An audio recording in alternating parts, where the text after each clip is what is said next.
Emma Payton and Kyle Walker alongside me this morning. Guys, we're going to start with Harry Kane. His future still not resolved. He is included in Tottenham's Europa Conference League squad to face Pacos de Ferreira tomorrow night, with the team set to fly to Portugal today. So the big question is, will Kane be joining them? Emma, we've been discussing Kane for weeks now. It is like deja vu. Where do we stand today? You say weeks. Feels like years, doesn't it, guys? Feels like a long old time. Obviously, the news came out yesterday. He had trained with the squad for the first time. We know, of course, he wasn't part of the squad that beat Manchester City on Sunday. Sorry, just to remind you of that one. He did do a couple of training sessions last week, but of course they were on his own. So Nuno Espirito Santo basically saying, look, he wasn't fit enough to play, on Sunday and make that squad. It's been 5 weeks now since his last game, since the Euros final, of course, against Italy. Like you said, named in that Spurs squad for their Europa Conference League game in Portugal on Thursday night. And I suppose now fans are thinking there's a real possibility he'll play on Thursday, and a real possibility as well he might face Wolves on the weekend as well.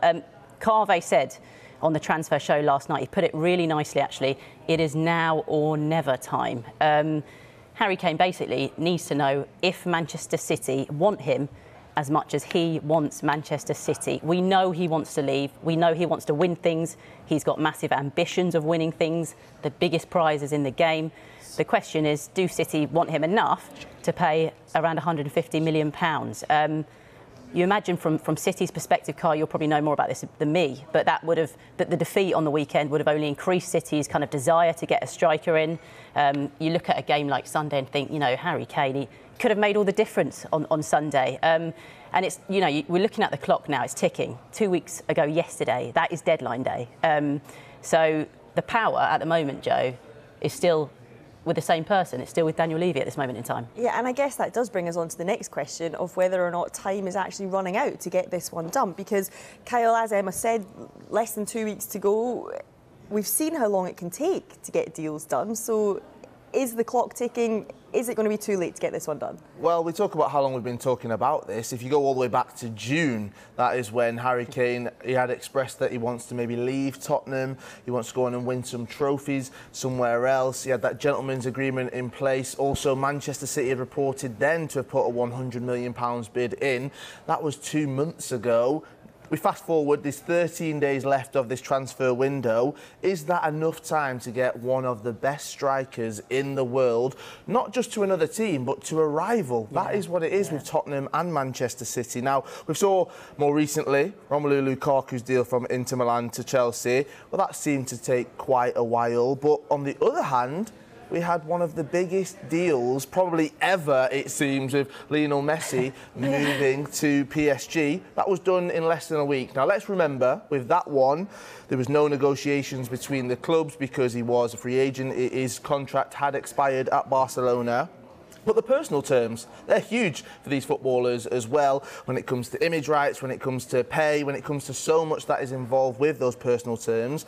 But again, that seemed to get over the line quite quickly. 13 days left. We've got to talk about replacements at some point as well. And the money coming into Tottenham. 13 days, can they get rid of Harry Kane, bring somebody else in? I don't feel like we're going to be... Is it? If it's now or never, if it doesn't happen in 13 days, this will run on. This will continue to be talked about even after the transfer window slams shut, if we don't know where Harry Kane will be. Yeah, and I guess we're not really hearing any whispers of Tottenham looking at other strikers. So does that imply that they're not looking for a replacement, which would then imply that they're not going to sell him? Well, there's been so many different links we've heard at different times. Obviously, Lautaro Martinez as potential replacement for Kane. Will that happen? Could that happen? Again, it's all about the timing. Will it be the right deal for Tottenham? There's so much talk around Daniel Levy, around him as a businessman, around him making sure that Tottenham get the best deal. It seems like they won't budge unless it's 150 million.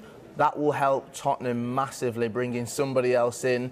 They want to compete. They want to get back to those Champions Leagues. They need a player of Harry Kane's quality to do so. You look at what happened on Sunday. Yes, there was no Harry Kane. We know that they looked great. They looked electric. They looked frightening when they were countering. However, there are still places and positions in that Tottenham team that they do need to improve. And if they lose Harry Kane, that's going to be a massive, massive loss. Yeah.